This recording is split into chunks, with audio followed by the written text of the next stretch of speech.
What's going on, Nerd Army guys? Welcome to the newest episode of Exploring Comics. Tonight we will be exploring the history and origin of Bishop.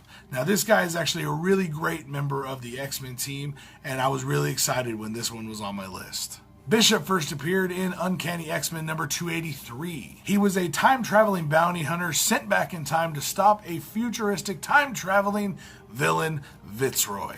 It would take us a few years to get his full backstory, but we do know that he was from the Days of Future Past time frame. Bishop grew up being raised by his grandmother, but when she passed away, his sister and him, they started their training to become members of the XSE, the Xavier Security Enforcers. This group was this era's X-Men, essentially. They would try to continue Xavier's dream, where a world with humans and mutants could be united and not have all this conflict. Everyone could live in peace amongst each other and just be happy. Bishop would eventually become a full-fledged member of the XSE, and he would actually be the youngest one to ever be recruited. Bishop and his sister would both become great XSE officers. They would live up to every expectation that was thrown in front of them.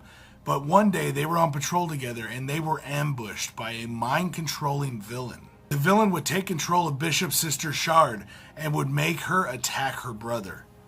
Bishop eventually was able to stop all this by subduing Shard and made a deal to have her mind returned. Unfortunately, there was no way to return her to normal. So he would have a duplicate of her made, and her thoughts and memories would be implanted in the duplicate.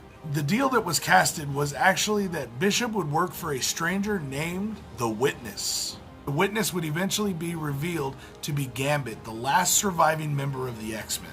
The mutant criminal Fitzroy would actually reemerge once again, and Bishop would chase him back to the X-Men's time, but this time Bishop would remain stranded there. He would become a full-fledged member of the X-Men. Bishop is a great character and has also appeared in animated shows and also got a live-action version from the Days of Future Past X-Men film that we got.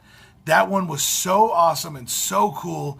Even though we only got him for a little bit of the movie, I was just excited he was there because Bishop's always been one of my favorite characters. I grew up in the 80s and 90s, so Bishop was all over that shit. I really enjoyed doing this history of because Bishop is just a great character. Someone, like I said, I've been reading X-Men comics, especially during the 80s and 90s, I was super into X-Men. That's was my favorite comics to read. X-Men, Thor, and Justice League. So that was really my thing right there. So Bishop was all over my childhood. Really, really was. Great character and just such a cool power set, guys. Let me know what you guys thought about the history and origin of Bishop. What did you think about it? Put it down in the comments down below. And make sure you guys go check out my community page where we always have votes on who's going to be the next character I do a history of for. But if you want to suggest a character, put them down in the comments down below, and I'll get to them as soon as I can, guys. But thank you very much for tuning in to this episode of Exploring Comics. Next time, we will be exploring the history of Kitty Pryde. So if you guys want to learn all about Shadowcat, make sure you subscribe and come back next week where we talk about Kitty Pryde. Thank you guys very much for tuning in, and I will see you next time right here on Nerds Morais. All right, guys. Peace out.